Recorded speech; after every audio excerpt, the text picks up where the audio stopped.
шунавандаҳои азизи гиромӣ, барномаи иттилоотии ахбору бо муҳимтарин хабари гузоришҳои тоза ки ҳамкорони мо омода намуданд мустақиман манзуратон менамоем. дар студия ҳамрази абдумаҷид ва санавбар абдулҳамидова. таваҷҷӯҳ намоед ба сархати гузоришҳо.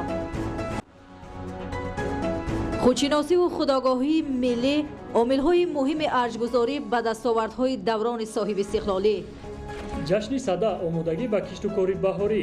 бо фаро расидани ин ҷашни бостонӣ марди деҳқон ба оғози киштукор омодагӣ мегирад.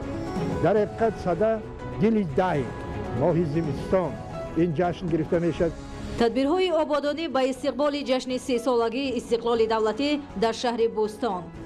дар шаҳри Бӯстон баҳри зиёд намудани ҳаҷми истеҳсоли маҳсулоти саноатӣ 4 адад корхонаҳои нави саноатӣ таъсис дода шуд. огоҳӣ вобаста ба тағйир ёфтани ҳаво дар роҳҳо хатари яхбандӣ ва тармафароӣ мавҷуд аст. шарҳ ин ва дигар хабарҳо. дар бораи иҷлосаи панҷуми маҷлиси миллӣ маҷлиси олии ҷумҳурияи тоҷикистон даъвати шашум. иҷлосаи панҷуми маҷлиси миллӣ маҷлиси олии ҷумҳурияи тоҷикистон даъвати шашум 25 январи соли 2021 соати 10 дар маҷлисгоҳи маҷлиси миллӣ маҷлиси олии ҷумҳурияи тоҷикистон баргузор мегардад. аъзои маҷлиси миллӣ маҷлиси олии ҷумҳурияи тоҷикистон 24 январи соли 2021 аз соати 8 то соати 17 ва 25 январи соли 2021 аз соати 7 то соати 10 дар шӯъбаи ташкилии дастгоҳи маҷлиси миллӣ маҷлиси олии ҷумҳурияи тоҷикистон ба қайд гирифта мешаванд. телефонҳо 221 98 35 221 12 47. дар бораи кушодашавии ҷаласаи якҷояи панҷуми маҷлиси миллӣ ва маҷлиси намояндагони маҷлиси олии ҷумҳурияи тоҷикистон даъвати шашум. ҷаласаи якҷояи панҷуми маҷлиси миллӣ ва маҷлиси намояндагони маҷлиси олии ҷумҳурияи тоҷикистон даъвати шашум 26 январи соли 2021 соати 9 дар толори маҷлиси олии ҷумҳурияи тоҷикистон баргузор мегардад. аъзои маҷлиси миллӣ ва вакилони маҷлиси намояндагони маҷлиси олии ҷумҳурияи тоҷикистон рӯзи 25 январи соли 2021 аз соати 8 то 17 дар бинои маҷлиси олии ҷумҳурияи тоҷикистон ошиёнаи дуюм утоқи 2 ба қайд гирифта мешаванд. телефонҳо барои маълумот 221 13 17 221 30 84. бинандаҳои гиромӣ, барномаи ахборро идома медиҳем. худшиносиву худогоҳии миллӣ дар замони муосир аз омилҳои муҳими арҷгузорӣ ба дастовардҳои даврони соҳибистиқлолӣ ба шумор рафта барои бунёди ҷомеаи пешрафту мутараққӣ замина мегузорад. бо назардошти тамоюли ҷаҳони имрӯза тақвияти ҳисси ватандӯстиву хештаншиносӣ дар ҳифзи арзишҳои миллӣ аз ҷумла истиқлоли давлатӣ нақши муҳим дорад. шарҳи Маҳмадалӣ Сафар. ҳисси баланди миллӣ, худшиносиву худогоҳӣ, ватандӯстиву ватанпарастӣ ва садоқат ба ватан, миллат ва обу хоки сарзамини аҷдодӣ кафолати амнияти озоиши ҷомеа, пешрафти давлат ва ободии имрӯзу фардои мамлакат мебошад. дар ин самт ба василаи ҷалби бештари қишрҳои ҷомеа аз ҷумла насли ҷавони кишвар ба омӯзишу аз худ кардани осори ниёгон, рӯй овардану арҷгузорӣ ба таърихи гузашта ва фарҳанги миллӣ тадбирҳои муҳим амалӣ мегардад ки замони соҳибистиқлолӣ ин раванд беш аз пеш тақвият ёфт. инсон дар ҳар ҳолат дар кадом син соле ки бошад бояд ҳамеша аз худ огоҳ бошад. барои аз худ огоҳ шудан инсон бояд ки он чӣ ки дар мо аз фарҳангҳои маънавӣ арзишҳои фарҳангие ки барои мо гузаштагонамон ба мерос мондаанд бояд ки ҳамеша мутолиа кунад, ҳамеша омода бошад. дар рӯҳияи ҳисси баланди миллӣ садоқат ба давлату миллат, ватандӯстиву хештаншиносӣ ва пос доштани арзишҳои миллӣ, тарбия намудани ҷавонон аз муҳимтарин тадбирҳо дар замони муосир ба шумор меравад ки дар ин самт имконоту шароити зиёд фароҳам оварда шудааст. бояд ки ҳар як фарди тоҷикистонӣ барои таҳким бахшидани истиқлолияти миллӣ, ваҳдати миллӣ, сарҷаму муттаҳид будани мардуми тоҷикистон кӯшиш ба харҷ диҳад. ҳар як кас бояд як дар назди худ вазифа гузорад ки бояд ба 30-солагии истиқлолияти давлатӣ чӣ гуна саҳм мегузорад. мо бояд ки аз он чӣ ки дорем ифтихор кунем ва бо зам кунем дар ҳошияи ифтихоротмон ки мо бояд бо чӣ корҳоро карда метавонем бо роҳи баланд бардоштани ҳисси ватандӯстӣ дар байни омма ба ҳамин мақсад ноил мешем. бо дарки масъулияти баланд, иродаи мустаҳкам, садоқату муҳаббати ватандорӣ, эътиқод ба арзишу муқаддасоти миллӣ ва ақлу заковати олӣ, сокинони мамлакат хоса насли ҷавони кишвар барои таҳкими пояҳои давлатдорӣ ва ҳифзи дастовардҳои замони соҳибистиқлолӣ дар масири раванди босуръати корҳои бунёдкориву созандагӣ саҳми босазову назаррас мегузоранд. ҷашни садда дар маркази вилояти Хатлон шаҳри Бохтар бо шукӯҳ ва бо риояи суннатҳои аҷдодӣ таҷлил гардид. тибқи оин ва суннати ниёгон кишоварзони шаҳру ноҳияҳои вилоят дастовардҳои истеҳсолиро ба намоиш гузоштанд. гузориши Абдурозиқи Азиз аз шаҳри Бохтар. таърихшиносон исбот карданд ки ҷашни сада ба оини меҳргароӣ марбутӣ дошта таърихи 3 то 5 ҳазор соларо дар бар мегирад. дар баъзе мавридҳо ин идро ҷашни оташ ҳам ном мебаранд. дар вилояти Хатлон ин иди қадимаи тоҷикон бо риояи расму оин ва фарогирии моҳияти ҷашнҳои қадимаи аҷдодӣ таҷлил карда шуд. сада дар баробари ҷашни байналмилалӣ наврӯз, иди меҳргон ва тиргон яке аз ҷашнҳои қадимаи ниёгони миллати тоҷик ба ҳисоб меравад ва бо ибтикори асосгузори сулҳу ваҳдати миллӣ пешвои муаззами миллат президенти мамлакат муҳтарам Эмомалӣ Раҳмон ҳамасола иди сада дар ҷумҳурии Тоҷикистон ба як шукӯҳу шаҳомати тоза таҷлил карда мешавад ва имсол низ дар соли 30-умин солгарди истиқлоли давлатии ҷумҳурии Тоҷикистон мардуми шарифи Тоҷикистон бо як дили гарм ҷашни садаро таҷлил карда истоданд. сокинони вилояти Хатлон аз зинда шудани ин ҷашни муборак хеле хуб истиқбол мекунанд ва қабл аз ҳама эҳёи ин ҷашни ниёгонро ба талошҳои пайгиронаи асосгузори сулҳу ваҳдати миллӣ пешвои миллат президенти ҷумҳурии Тоҷикистон муҳтарам Эмомалӣ Раҳмон маънидод мекунад. сада ҷашни бузурги миллии мардуми оринҷод ба шумор рафта бедоршавии табиат ва марди деҳқонро водор месозад ки ба кишту кор тайёрии пухта бинад. аз ин рӯ кишоварзони ноҳияи фархор имрӯз ба намоиши маҳсулотҳои кишоварзӣ ки ба ҷашни сада гузаронда мешавад дар маркази вилоят тухмӣ, гулҳо ва тамоми намуди тухмии зироатҳои кишоварзиро дастрас намуданд. ҷашни сада алоқамандӣ дорад ба 50 рӯзу 50 шаб ба намоиш гузоштани дастоварди кишоварзон аз талаботи ин ид буда деҳқонон бо шукргузорӣ ва бо нияти ободу сарсабз намудани ватан ниҳолҳои боровару ороишӣ ва гулу бутаҳои зеборо ба тамошову фурӯш оварданд. дар намоиш ва фурӯши ниҳолҳои ҳамин сабз ороишӣ гулбутаҳо ва дарахтони мевадиҳанда ба намоиш гузошта шуданд.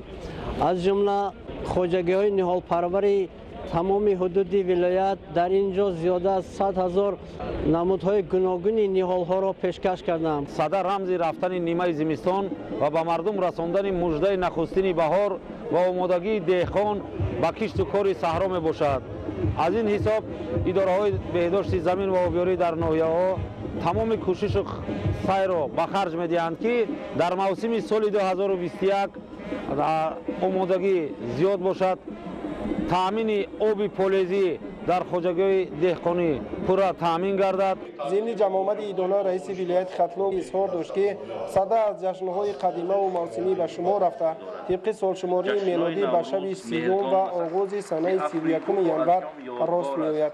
тавре гуфта шуд ин ҷашнро ба он хотир сада меноманд ки он аз шумораи 100 гирифта шуда то фарорасии рӯзи нав 50 шабу 50 рӯзро фаро мегирад. тавре зикр гардид сада чун рамзи гузаштаи сардиҳои зимистон ва муждае аз наздик шудани баҳор мебошад. моҳияти сада пирӯзии рӯшноӣ ба торикӣ ва пайки нишоту шодмонӣ аз омади наврӯз аст. ободу зебо ва сарсабзу хурам намудани маҳалли зист аз рисолати ҷашни сада донста мешавад.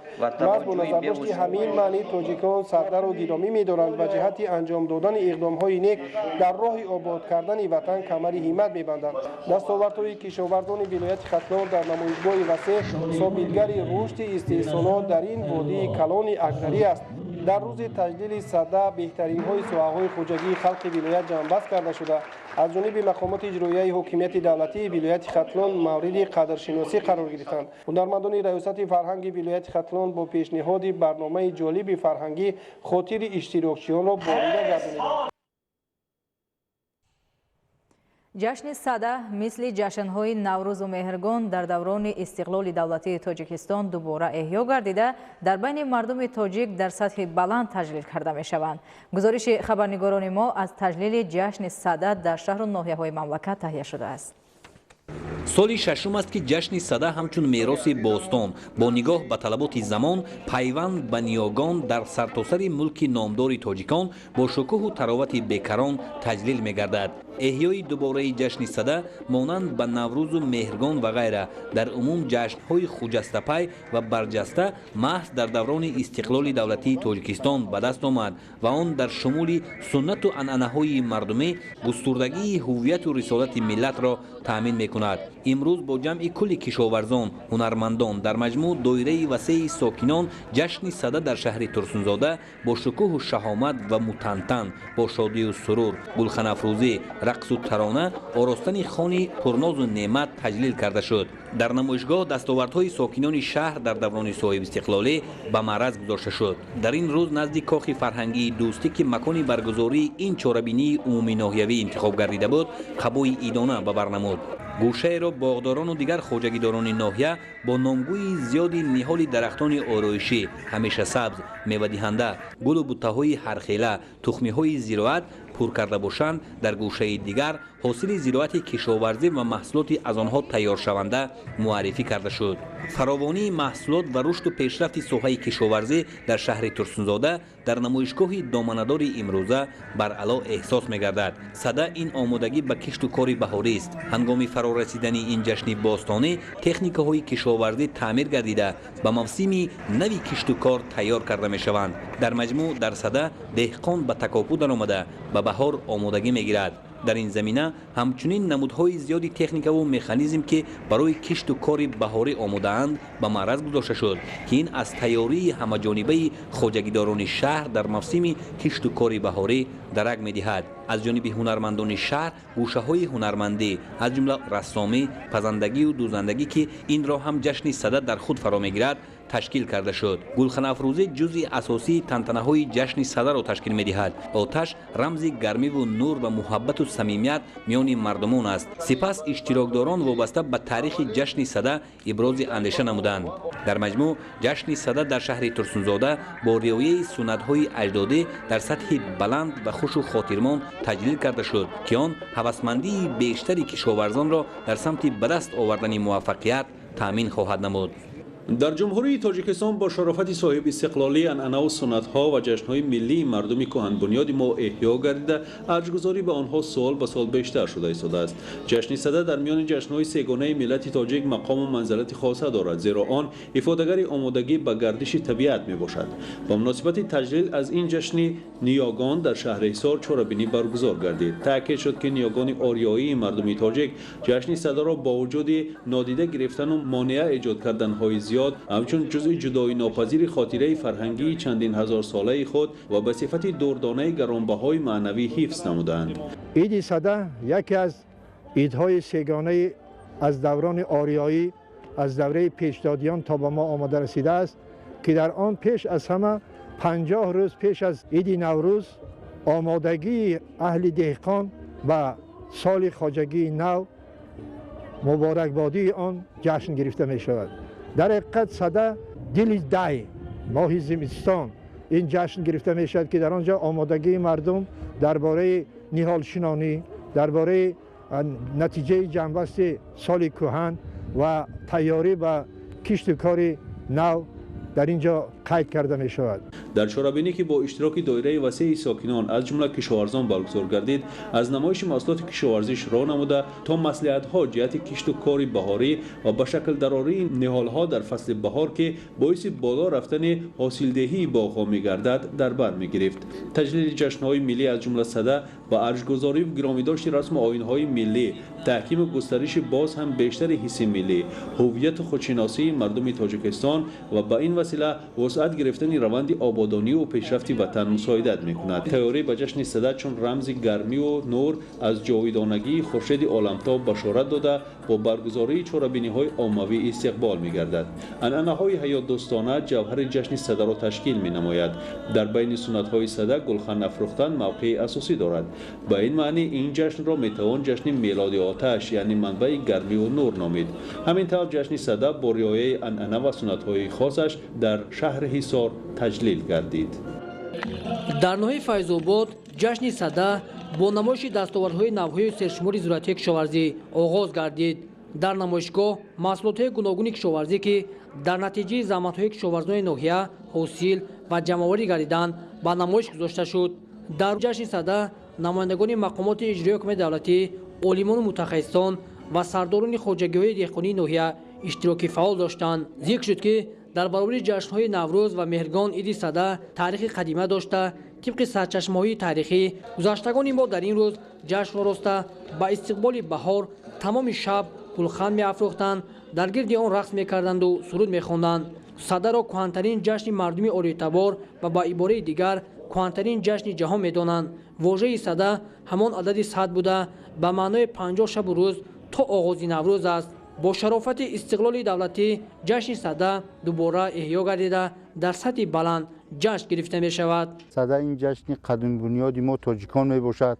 امروزا و تشبوس اساسگذار صلح و وحدت ملی پیشوای ملت پرزیدنت کشور جناب عالی محترم امامعلی رحمان بار دیگر از سر نو ویدا گشت. البته امروزا تمام دهقانا تیاری به آمدی بهار تمام چی جهتی تخمی چی جهتی ماشین های شدگار کننده پیشکشی تماشابینان گذاشتند. در سالهای صاحب استقلالی برای رشد سویه کشاورزی از طرف حکومت جمهوری تاجیکستان گذراندن اصلاحات زمین، تجدید خواجگی‌ها و قبول برنامه‌های دولتی باید به رشد سویه رستنی پروری، چارواداری، تخم پروری و تامینات با تکنیک کشاورزی به رشد ساحه تکانی جدی بخشید.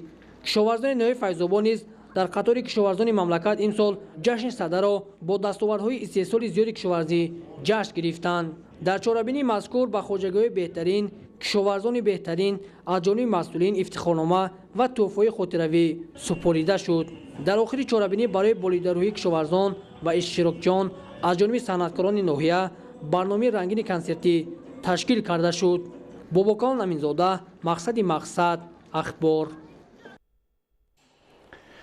бунёди гармхонаҳо дар самти самаранок истифода гардидани замин ва гирифтани ҳосил дар ҳамаи фасли сол нақши муҳим дорад. агар ин бахши соҳаи кишоварзӣ дар мамлакат тақвият дода шавад, нархи маҳсулоти барвақтӣ дар бозорҳои мамлакат танзим карда мешавад. гузориши гулчеҳраи саттор аз ноҳияи ҷайҳон. سهمداران دهات در برابر استحصال سبزوات از حساب ثمرناک استفاده بردن قطعه‌های زمین نزد حولگی با پرورش و استحصال میوه‌های سیتروسی نیز هوسمندی زیاد دارند که با استفاده تجربه و مصلحت عالمان ساحه و گذراندن چاره‌بینی‌های سریع اگرتکنیکای پرورشش از یک درخت لیمو می‌توانند تا 150 کیلوگرم حاصل گیرند.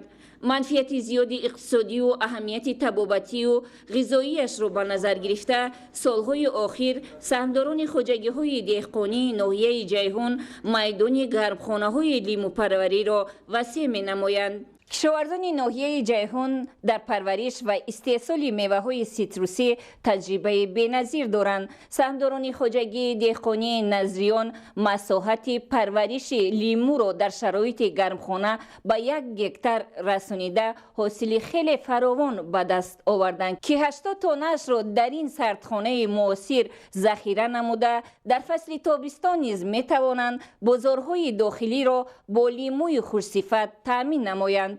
برای بنقص و با صفت نگاه داشتن لیمو در شرایط سردخانه حرارت گرمی باید از 8 تا 10 درجه باشد. خواجگیداران با تشکیل سردخانه ها می توانند لیمو را تا ماه ایون نگاه داشته هم بازارها را با این نوع میوه سرخریدار تأمین نمایند و هم درآمد بیشتری اقتصادی از حساب فروشش به دست دارند. در ناحیه جیهون در میدان 135 هکتار گرمخانه‌های دائم عمل کننده لیمو پروری موجود می باشد که از این 5050 تن استحصال گردیده است. 700 تن ба хориҷи мамлакат содирот шудааст.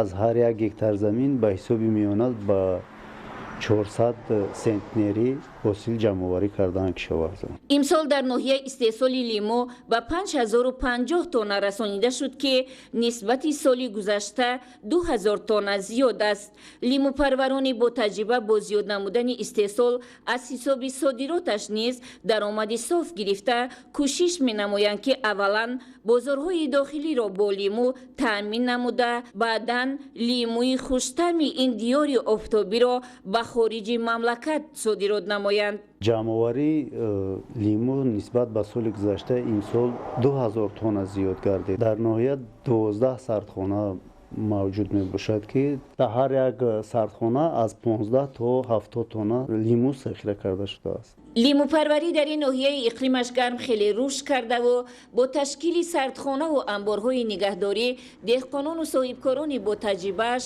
аввалан иқтисодиёти оилаи худро мустаҳкам намуда аз як ҷиҳат ҳавасмандии дигар хоҷагидоронро бедор намоянд, аз ҷониби дигар бо заҳмату талош аз натиҷаи меҳнат самараи хуб ба даст овардан дар шароити обу хоки зархези диёр боиси дастгирию пайравӣ аст.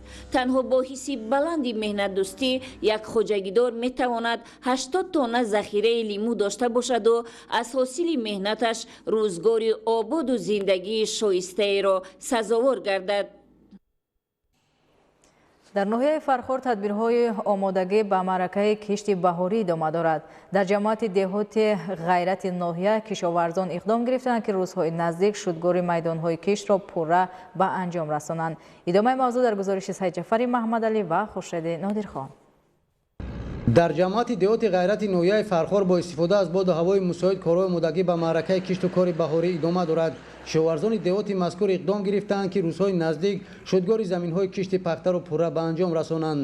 дар ҳудуди ҷамоати деҳоти ғайрат 420 хоҷагоҳи деҳқонӣ аз 1 гектар то 100 гектар пахтакорӣ аст. дар 1140 гектар кишти пахта бояд мо гузаронем. дар ҷамоати деҳоти ғайрати ноҳия аз шумораи хоҷагиҳои пахтакор дар кооперативи тиҷоратии тухмипарварӣ дӯстии 6 имсол аҳли заҳмат иқдом гирифтанд ки майдони кишти пахтаро нисбат ба солҳои пешин зиёд намоянд.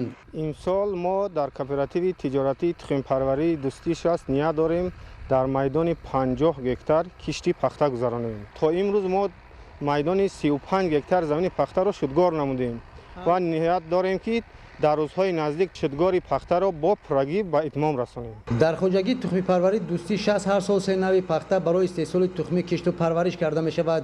барои ба даст овардани ҳосили дилхоҳ дар баробари риояи дигар тадбирҳои агротехникӣ ба андешаи масъулин шудгори хушсифати замин низ як омили фаровонҳосилӣ аст. сабаби ба тракторҳои тасмача шудгор кардани мо ҳамин аст ки шудгор ҳам бо сифат меояд аз як ҳисоб як ҳисоб дигар ҳар шабонарӯз ба воситаи ҳамин трактори тасмачарх мо ба миқдори 6.5-7 гектар заминро шудгор мекунем. аз ҳисоби даромади иқтисодӣ соласол баъзаи техникии хоҷагӣ мукаммал гардида барои пурсамар истифода бурдани ҳар як қида замини кӯрами обӣ техника ва мошиноти зарурии кишоварзиро дастрас намуданд. дар ноҳияи фархор ҳолати истифодабарии техникаи соҳавӣ таҳти назорати мутахассисони соҳа қарор дошта имрӯзҳо беш аз 200 адад техника ба шудгор тоза кардани заҳкашҳо ва дигар тадбирҳои агротехникии соҳа ҷалб гардидааст. дар ноҳияи фархор шумораи техникаҳои кишоварзӣ зиёда аз 614 ададро ташкил медиҳад. аз ҳамин техникаи мавҷуд буда 250 адад техникаи шудгоркунанда мебошад. طبق نقشه چرابینی بازرسی نظارت دولتی تکنیکی نوحیه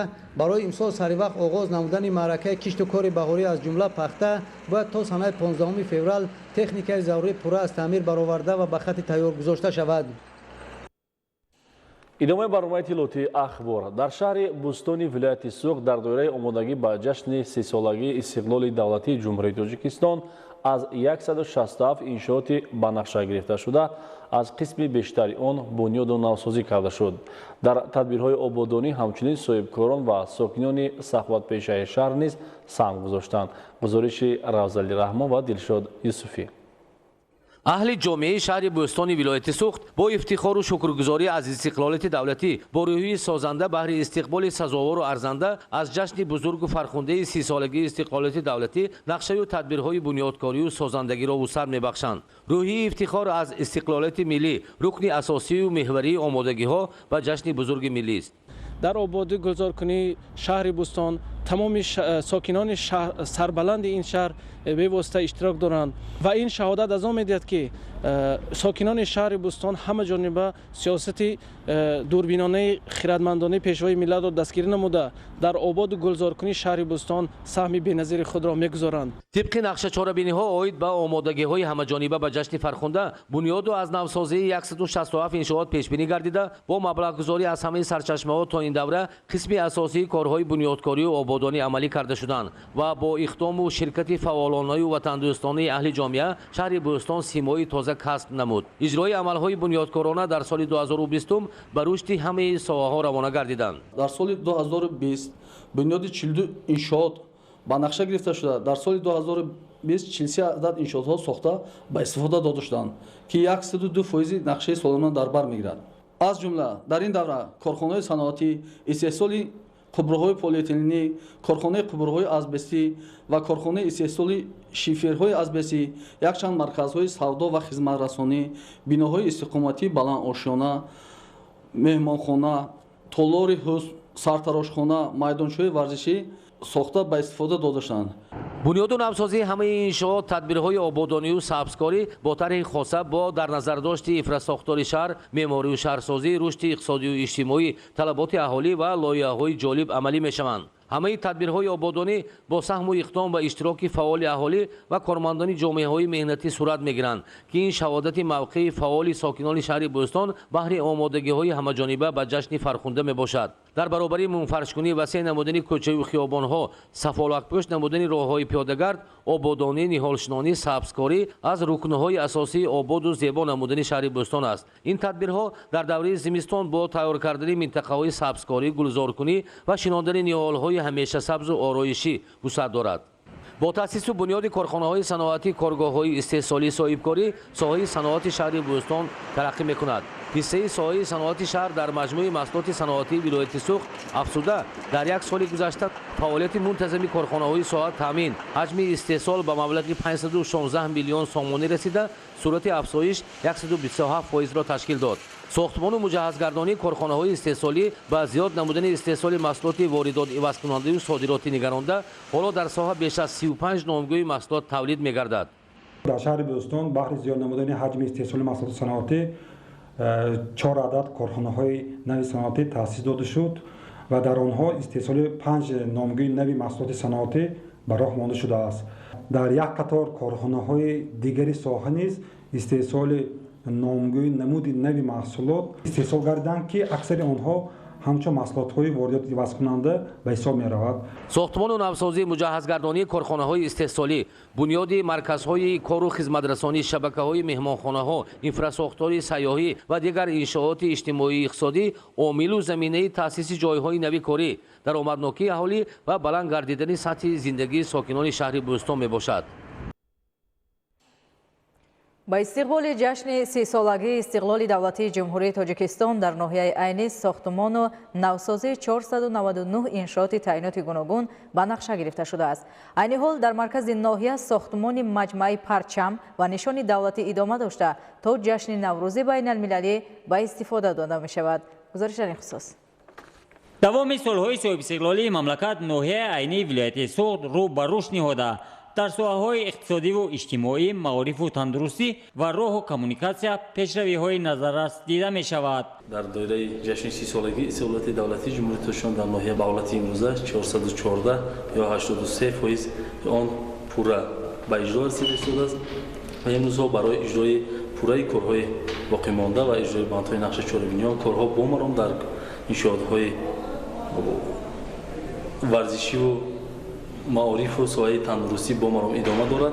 бахшида ба 30-солагии истиқлоли давлати ҷумҳурии тоҷикистон аз 499 иншооти ба нақша гирифта шуда ки бояд сохта шаванд, 16 адади онро мактабҳои нав ташкил медиҳанд. ғайр аз ин дар назди 8 муассисаи таълимӣ синфхонаҳои иловагӣ, сохтмони 5 боғчаи кӯдакона, 5 толори варзишӣ, 40 толори маҷлисгоҳ ва ошхона бунёд гардида, таъмини муассисаҳо бо мизу курсӣ ва гирдбасткунию таъмири системаҳои гармидиҳӣ идома доранд. مرکزی ناحیه باشد میدانی پرچم و میدانی نشان کارهای ساختمانی و کارگاه رفتی است. حسابی مقامات اجرایی حکومت دولتی ناحیه کارهای ساختمانی تکرسی مکتب برای 160 خانه در دهه فاطمی کارهای زمینی انجام رسانده. соҳибкори маҳаллӣ зинҳорбек исрофилов иқдом намуд ки дар деҳаи хайробод мактаби замонавиро бунёд намояд. имрӯзҳо сохтмони бино ба таври махсус бо истифода аз сангҳои маҳаллӣ ба роҳ монда шуда дар арафи анҷомёбӣ аст. бинои нав аз саххона ва дар 2 ошона қомат афрохта аз 8 синфхона иборат мебошад. имрӯзҳо дар деҳаи зерободи ноҳияи айнӣ бунёди иншооти наву замонавӣ, бинои муассисаи таҳсилоти миёнаи умумии рақами 15 дар ҳоли анҷомёбӣ қарор дорад. аз рӯи лоиҳа муассиса аз саххона ва 3 ошона иборат мебошад. сохтмони бинои таълимӣ бо 28 синфхона барои 320 ҷои нишаст дар якбаст дар деҳаи зеробод мувофиқ ба мақсад мебошад. 20 нафар дар иншооти варзишӣ кор карданд. ай корҳо хеле хуб ба роҳ монда шудааст. корҳои сохтмониро коргарону мутахассисони ҷамъияти дорои масъулияти маҳдуди тоҷик элит сохтмон бо истифода аз маҳсулоти босифати сохтмонӣ ва шароити мусоид ба пеш мебаранд. сохтмончиён кӯшиш менамоянд бинои мактабро то арафаи ҷашни наврӯз бо сифати баланд сохта ба истифода диҳанд. сохтмони мактаб интернати замонавӣ дар назди муассисаи таҳсилоти миёнаи умумии рақами 22 деҳаи анзоб ки тибқи дастури бевоситаи роҳбарияти давлату ҳукумати мамлакат бунёд гардида истодааст, барои 220 нафар тарбиятгирандагон аз водии яғноб нигаронида шудааст. иншооти мазкур иборат аз саххона ва 3 ошона буда аз синфхонаҳои таълимӣ, хобгоҳ, устухонаҳои дуретгарӣ, дӯзандагӣ, кафшеру челонгарӣ ва ошхона иборат буда, инчунин дорои китобхона, толори хониш бо тамоми шароити замонавӣ мувофиқ карда мешавад. имрӯз ин иморат бо як тарҳи зебо қомада фурохтааст барои мактабачони водии яғноб. дар назар аст ки мактаб-интернат оғози фасли баҳор ба истифода дода мешавад. дар баробари ин муассисаи таҳсилоти миёнаи умумии рақами 22 деҳаи анзоб низ пурра таъмиру навсозӣ гардида барои хонандагон шароити хуби таҳсил фароҳам оварда хоҳад шуд.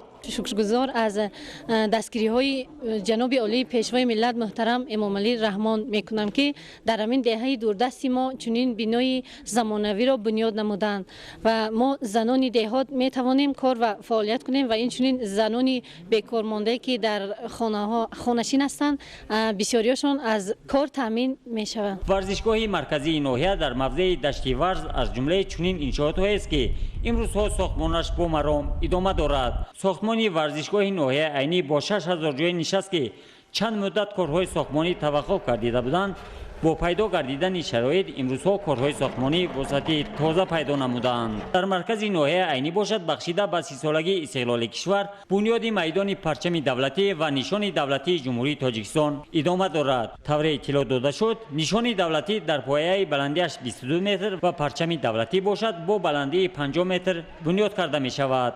корҳои сохтмонӣ аз ҷониби коргарону мутахассисони ҷамъияти дорои масъулияти маҳдуди зарафшон сохтмон идома дорад. мо кӯшиш менамоем ки то ҷашни байналмилалии наврӯз сохтмонҳоро бо сифати аъло ба анҷом расонем.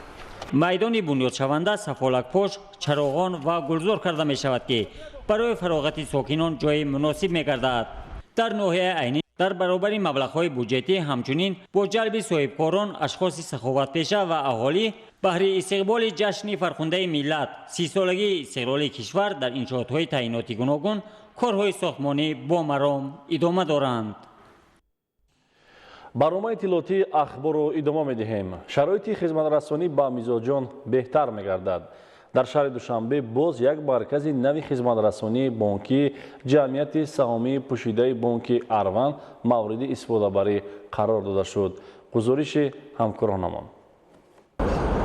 در سال 2021 با مقصد بلند برداشتن خدمترسانی به میزاجان همچنین برای آنکه صاحبکاران و شخصان حقوقی که میخواهند میزاج ما شوند جمعیت پوشیده بانک اروند تصمیم گرفته است که سطح خدمترسانی خود را باز هم آسان و دسترس نماید. با این مقصد فیلیال این بانک در شهر و ناحیه‌های مملکت بنیاد شده سطح بلند خدمترسانی را به میزاجان پیشنهاد می‌نماید. اینک در شهر دوشنبه باز یک نقطه خدمترسانی نو و معاصر مورد بهره برداری قرار داده شد. قرارگاه نو بسیار عمله بانک در مرکز سودای فرهنگ و صاحبکاری شهر دوشنبه در کوچه عینی 17 شفت مرکز سودای پیکر واقع است. مرکز برای خدمترسانی سطحی بلند و راحت برای تمام میزاجان بانک پیش بینی شده است. در این مرکز آنها می توانند قرضهای گوناگون را به قید گیرند، برای رشد تجارتشان عریضه پیشنهاد نمایند، همچنین صورت حساب شده برای پسنداز مبلغ گذارند. همزمان میزاجان را خدمترسانی های چون عوض نمودن اسعار، انجام دادن خرید به طریق کارت های پلاستیکی و انتقال مبلغ نیز در این مرکز نوبنیاد دسترس می باشد. ما امروز تصمیم گرفتیم باز یک فیلیال خود را به میزاجان خود کشاییم و خدمترسانی مالیوی خود را بیشتر رسانیم. بانک اروند طول 18 سال می شود در بازارهای مالیوی تاجیکستان کار و فعالیت برده ایستاده است. اساساً مقصدی ما بلند برداشتن سطح دانش مالیوی میزاجان بوده، پورا دستگیری نمودن صاحبکاران خرد و میانه می باشد. در شهر دوشنبه از سال 2006 اینجانیم فعالیت میبریم. در شهر دوشنبه 2 فیلیال کلان به میزاجان خود خدمت رسانی می کند. از آن جمله زیاده از 6 واحدهای ساختاری نیز خدمت رسانده ایستاده است. بغیر از واحدهای ساختاری که در شهر دوشنبه فعالیت میبرند، باز در شهر و ناحیه‌های تابع مرکز، در شهر ترسونزاده، حصار، فیض‌آباد، وحدت، شهر کولاب و باختر به میزاجان خود خدمت رسانده ایستاده است. با مقصد راحت بودن میزاجان هنگام انجام دادن عملیات‌های بانکی در این مرکز شرایط مساعد استراحت نیز موجود است، مخصوصا برای نفران دارای امکاناتشان محدود. در برابر این خدمت رسانی‌های دسترس همچون جمعیت سهامی پوشیده بانک اروند برای صاحبکاران و شخصان حقوقی فضای دسترس برای قرض‌های تجارتی، دسترسی دائمی به پول نقد و شرایط مساعد خدمت رسانی را پیشنهاد می‌نماید. یادآور می‌شویم که جمعیت سهامی پوشیده بانک اروند 8 فیلیال و 63 مرکز خدمت رسانی بانکی دارد که در شهرهای کلوب و باختر ولایت ختلان، شهرهای وحدت، حصار، ترسونزاده و در شهر خاروخ فعالیت می‌کند. ادامه اخبار. ساکنان ناحیه تیمورملک در استفاده نیروی برق همیشه صرفه و سرشته‌کاری می‌نمایند. برای ترغیب صرفه‌کاری و بلند برداشتن مسئولیت و معرفت شهروندی، گروه‌های کاری در بین اهالی ناحیه کارهای فهماندهی می‌گذرانند. حکمت الله حسین زاده از ناحیه تیمورملک گزارش می‌دهد. استفاده صرفه‌کارانه نیروی برق باعث رشد ساحه گردیده کفالت تأمینات دائمی اهالی با برق محسوب می‌یابد. صرفه‌کاری از گوشه معرفت است. پس اگر شخص با معرفت و با فرهنگ باشد، آنگاه در زندگی صرفه‌کار و صرفه‌جو می‌شود. اینچنین هنگام از برق استفاده بردن باید مبلغ را حتما پرداخت نمود. این برای با برق تأمین بودن و تکراراً استحصال نمودن آن خیلی ضرور است. در همین زمینه در ناحیه تیمورملک ولایت ختلان از جانب کارمندان شبکه‌های برق ناحیه گروه‌های کاری در بین اهالی جهت کم کردن استفاده نیروی برق کارهای تقریباتی می‌گذرانند. در کارخانه و تشکیلات‌های ناحیه تیمورملک از استفاده برای گرمی از قوه برق قریب تمام تشکیلات و مؤسسه‌ها برای استفاده بردن و گرمی از گنجش انظام استفاده می‌برند که برای صرفه و سرشته‌کاری مفید میباشد. جهت استفاده لامپ‌های کم مصرف در بین اهالی فهماندهی رفته ایستاده است. مردم با یک درک کلان این مسئولیت رو حس کرده ایستادند. ساکنان ناحیه از نیروهای آلترناتیوی از جمله انگشت و هیزم برای آماده نمودن خوراک و دیگر نیازها استفاده نموده برق را صرفه می‌نمایند. در ناحیه گروه‌های کاری از سوی کارمندان شبکه‌های برق ناحیه، مقامات جای حکومت دولتی ناحیه، رئیسان جماعت‌های شهرک و دهات و دیگر متصدیان گروه‌های کاری تشکیل گردیدند و در ده‌ها و محله‌ها و با ساکنان صحبت و خیرات دایر نموده ایستادند. ساکنان ناحیه تیمورملک نیز چون دیگر مردم کشورمان الکی صرفه‌کارانه استفاده نمودن نیروی برق را امروز درک نمودند و برای دستگیری و همچون یاردن به بودجه خاندان خیش امروز صرفه نیروی برق رو کم میکنند و از دیگر موادهای سوخت استفاده می نمایند. همچنین پرداخت حق استفاده برق و صرفه‌کارانه استفاده بردن آن نشانه فرهنگ بلند و با وجدانی هر یک انسان است. استفاده صرفه‌کارانه نیروی برق سهم گذاشتن در رشد ساحه انرژی مملکت دانسته می شود. حکمت الله حسین زاده از ناحیه تیمورملک ولایت ختلان برای برنامه اخبار. کارخانه واحد دولتی آب و کریز دوشنبه 215729 عدد مشتری را با آب تازه آشامیدنی تامین می نماید. در کارخانه طریق الکترونی به میزبان خدمت رسانیده می شود که در صورت پرداخت مبلغ استفاده آب معلومات آن فوراً به کامپیوتر شعبه اداره کنی مشتریان وارد می گردد. گزارش همکارانم. جهت تامین اهالی شهر دوشنبه با آب آشامیدنی 4 ایستگاه آبتمیکنی فعالیت می‌نمایند. یکی از کلانترین آن ایستگاه آبتمیکنی خودجاره میباشد که نزدیک 60% اهالی پایتخت را با آبی با صفت و با طلبات جوابگو تامین می‌نماید. در ایستگاه آبتمیکنی مذکور آب را از دریای ورزاب گرفته در 3 حوض تنظیم نموده با محلول‌ها به‌ضرر می‌نمایند و در حوض دوم تکشین گردانیده توسط قبورهای کلان حجم با فیلترهای زودعملی ریگی انتقال داده می‌شود. جهت تامین اهالی با آبی از جهت اکولوژی تازه با صفت و مطابق با طلبات استانداردی پیوسته آزمایش گذرانیده می شود. مؤسسه دارای آزمایشگاه زمانوی با تمام تجهیزات ضروری معاصر مجهز بوده، شفافیت، تیرگی و باقیمانده‌های خلور سنجیده می شود. کارمندان کارخانه واحد دولتی آب و کاریز دوشنبه همروزه با مقصد برطرف نمودن صدمه‌های شبکه‌های آبی در 4 ناحیه پایتخت فعالیت پرثمر می‌نمایند. انشاءات اساسی که در کارخانه واحد دولتی دوشنبه عین حال کار کرده استودند، این انشاءات اساسی که در دوشنبه اینها 4 تا پایگاه دیستریبیوتور با تامین می‌شود که در 4 قسمت شهر دوشنبه جایگیر شدند. بغیر از این عین حال در حدود شهر دوشنبه کارخانه واحد دولتی و کار دوشنبه 170 عدد نسوس‌های بارش سیم رو با فعالیت جاری کرده است. باید گفت که طی سالهای اخیر پایتخت مملکت شهر دوشنبه با تلاش و زحمت‌های پیوسته و بنیادکارانه رهبریت مقامات اجرایی حکومت دولتی به یکی از شهرهای معاصر تبدیل داده شد. در این دوره با دستگیری شهرداری در کارخانه واحد دولتی آب و کاریز دوشنبه شرایط مهیا گردیده تکنیک و لوازمات نو دسترس کرده شد تا که اهالی شهر دوشنبه با آبی از جهت اکولوژی تازه آشامیدنی تامین باشند. ولی باعث نگرانی است که برخی از کارخانه‌ها و شهروندان جهت پرداخت حق استفاده آب خنک نظرانه رفتار نموده از پرداخت آن سرکشی می‌نمایند. در دام 3 ماه آخر سال 2020 از طرف شعبه سیستم اداره کنی مشتریان با صورت حساب کارخانه از نقشه زیاد 500,000 تومان پرداخت شده است، جمع‌آوری کرده شده است. یعنی که نقشه 3 ماهه آخر سال 2020 زیاده از 500,000 تومان مبلغ با برجسته وارد نمودیم. کارخانه‌ای که مثلا سر وقت پرداخت کردن نمی‌خواهد، یک مرتبه آگاهینامه میمونن، دوی مرتبه آگاهینامه مونده. طبق قرار حکومت جمهوری اسلامی تحت رقم 552 آب استفاده برده، یعنی که استفاده آب نوشاکی در همین کارخانه‌ای که مثلا از پرداخت حق خدمترسانی آب نوشاکی و قبول آب اخراج سرکشی میکنن آب نوشاکی قطع گردانده میشود. مشتریان را ضرور است که حسابکنک‌های آبی را نصب نموده در سمت پرداخت حق استفاده آب با مسئولیت باشند. محمد مومن‌زاده مقصد برای برنامه اخبار. بیننده‌های گرامی، برنامه اخبار را ادامه می‌دهیم. کمیته حالت‌های فوق‌العاده و مدافع گرجدنی نزد حکومت جمهوری تاجیکستان راننده‌ها را هشدار می‌دهد که در راه‌های ماشینگرد دوشنبه چناق، دوشنبه وحدت لخش، دوشنبه دنغره کولاب، شمس‌الدین شاهین درواز، ونج خاروغ اشکاشیم مرغاب بر اثر بارشات برف یخبندی شده. اینچنین درجه بلند خطر فرمانی تراماندن. بنابراین رانندگان باید از سفر به این منطقه ها احتیاطکار باشند. گزارش در این خصوص. طبق اطلاع اگنتی آب و هواشناسی مملکت طی چند روزی اخیر با سبب هوای خنکی شبانه در حدود جمهوری یخبندی در نظر است. پس شوی حرارت بخصوص در راه‌های کوهی و نزدیک کوهی وقبه‌ها خطر لغزش ترمه و یخ را دوچند می‌کند. تاکید می‌دارند مسئولین کمیته حالت‌های فوق‌العاده و گرجدنی نزد حکومت جمهوری تاجیکستان. غیر از این فرآمدن تومن غفص نیز در نظر است.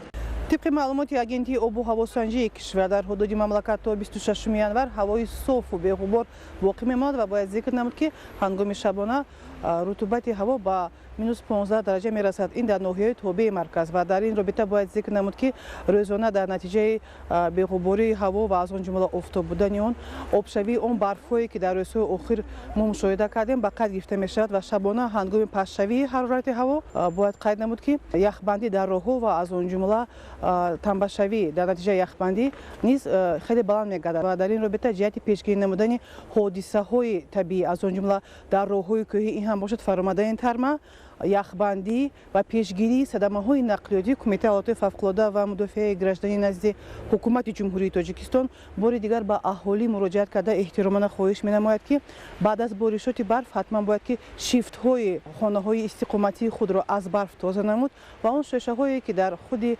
شیفت‌ها پیدا شدند با جهت پیشگیری نمودن حادثه‌های ناخوش از آن هم نیز باید که برخوردار بود و آن را باید که برطرف ساخت و از همه مهمش متاسفانه امور شبانه روز اخیر نشان می‌دهد که در نتیجه رعایت نکردن قاعده‌های بی‌خطری هنگام حرکت نمودن در راه‌های اتومبیلگرد در حدود ناحیه درواز صدمه نقلیاتی به قید گرفته شد که در نتیجه 3 نفر شهروندانمان به هلاکت رسیدند و این گونه آمارها یعنی رخ دادن صدمه‌های نقلیاتی متاسفانه در راه‌های کوهی زیاد شده است. بنابراین بار دیگر احترامانه به رانندگان مراجعت کرده خواهش می‌نمایم که هنگام سفر نمودن حتما باید که قاعده‌های حرکت راه و از همه مهمش سرعت معین گشته را هنگام حرکت نمودن باید که رعایت کرد. از همه مهمش با والدین مراجعت کرده خواهش می‌نمایم که هنگام گشت و گذار در کوچه‌ها باید که خیلی و خیلی احتیاطکار باشند چون باریدن برف تر احتمالات شکستن نوده‌ها و کنده‌شوی ناقل‌های برقی را خیلی زیاد می‌گرداند. بنابراین کودکان را تنها نگذارند با هم باشند و قاعده‌های بی‌خطری را بار دیگر به فرزندان خود فهمانند. با شهروندان خاطررسان کرده می شود که در این روزهای سردی به ضرورت به منطقه‌های از لحاظ فرآمدن ترم خطرناک به سفر نبرایند و هنگام حرکت در این مسیرها هوشیار و احتیاطکار باشند. قاعده‌های حرکت در راه نیز وسیله مهمی پیشگیری از صدمه‌هاست. هنگام گرم کردن خانه‌های استقامتی از تجهیزات برقی با احتیاط بودن لازم است. زیرا در صورت بی‌اعتنایی خطر سر زدن سوختار از احتمال دور نیست. ابراهیم نورالله بهادری استم اخبار.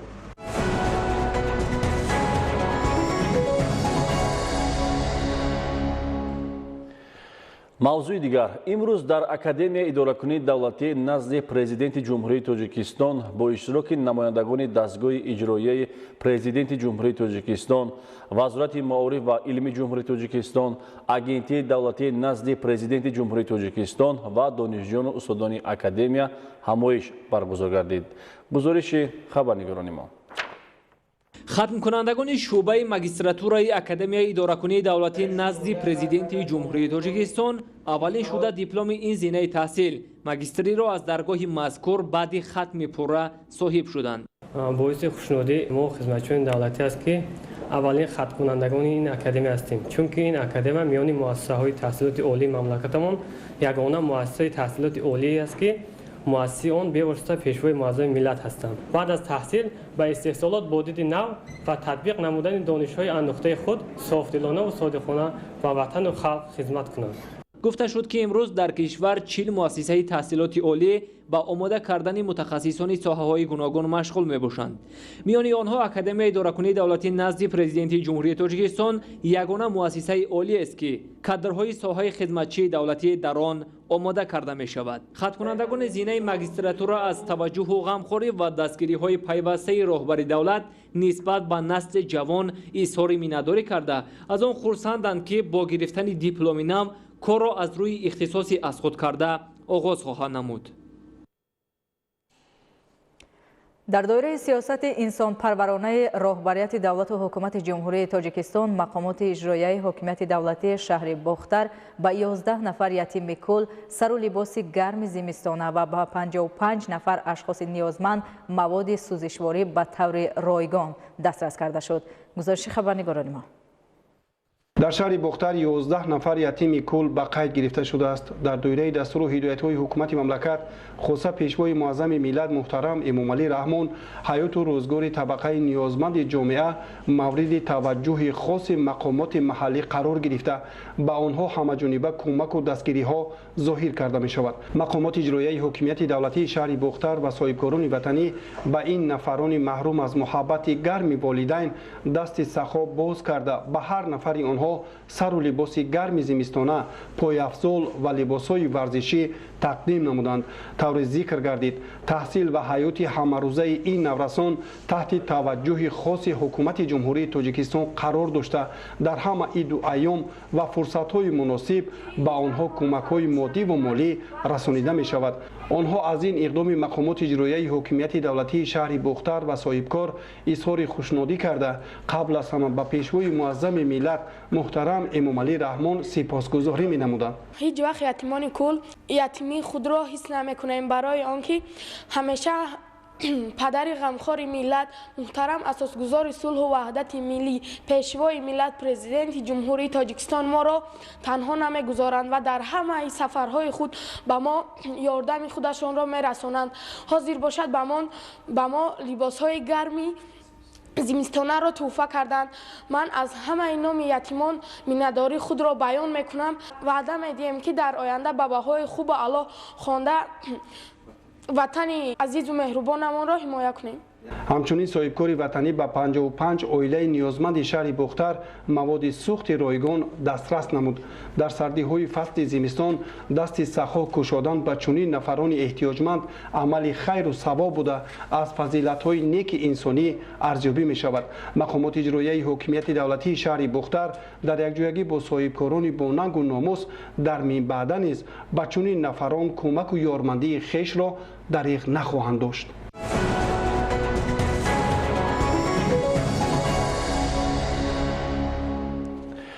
аз 4 то 22 январ дар маҷмӯи варзишии шӯрои ҷумҳуриявии Динамои вазорати корҳои дохилӣ мусобиқаи dastavî аз намуди футболи хурд баргузор гардид. дар ин мусобиқа 21 дастаи футболбоз бо ҳам омода бозиҳо дар ду марҳила доир гардиданд. бахшида ба ҷашни 30-солагии истиқлоли давлатии ҷумҳурии Тоҷикистон аз 4 то 22 январи соли ҷорӣ дар маҷмӯи варзишии шӯрои ҷумҳуриявии Динамои вазорати корҳои дохилии ҷумҳурии Тоҷикистон мусобиқаи dastavî аз намуди футболи хурд байни сарраёсат, раёсатҳо ва шӯъбаҳои мустақили дастгоҳи марказии вазорат, раёсати вазорати корҳои дохилӣ дар шаҳри Душанбе ва шӯъбаҳои вазорати корҳои дохилӣ дар шаҳру ноҳияҳои Тобеи марказ баргузор гардид. дар ин мусобиқа 21 дастаи футболбозон бо ҳам омада бозиҳо дар ду марҳила доир гардиданд. дар даври ниҳоии мусобиқа байни дастаҳои хадамоти давлатии муҳофиза ва раёсати кадрҳо ва кор бо ҳайати шахсии вазорат сурат гирифт. ҳамин тариқ дастаи хадамоти давлатии муҳофиза мақоми аввал ва раёсати кадрҳо ва кор бо ҳайати шахсӣ ҷои дуюмро ишғол намуданд. дар маросими пӯшидашавии мусобиқаи футболи хурд қайд гардид ки ҳадаф аз баргузории мусобиқаҳои варзишӣ омодагии ҷисмонӣ, такмили маҳорату малакаи варзишӣ, дарёфти чеҳраҳои нави варзишӣ, ба роҳ мондани риштаҳои дӯстию рафоқат байни кормандони вазорати корҳои дохилӣ мебошад. гуфта шуд ки бо истифода аз шароити мусоиди фароҳамоварда кормандони вазоратро зарур аст ки барои масъулияти баланди мубориза бо ҷинояткорӣ, ҳифзи тартиботи ҷамъиятӣ ва таъмини амнияти шаҳрвандон пайваста ба варзиш машғул шаванд ва ба омодагии ҷисмонии худ диққати ҷиддӣ диҳанд. дар фарҷом ба дастаҳои ғолиби мусобиқа ҷому диплом ва ба ҷоизадорон медалу ифтихорномаҳо супорида шуд.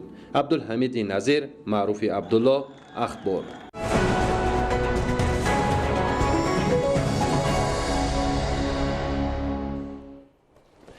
бинандагони гиромӣ, ин буд барномаи иттилоъоти ахбор. саломат бошед.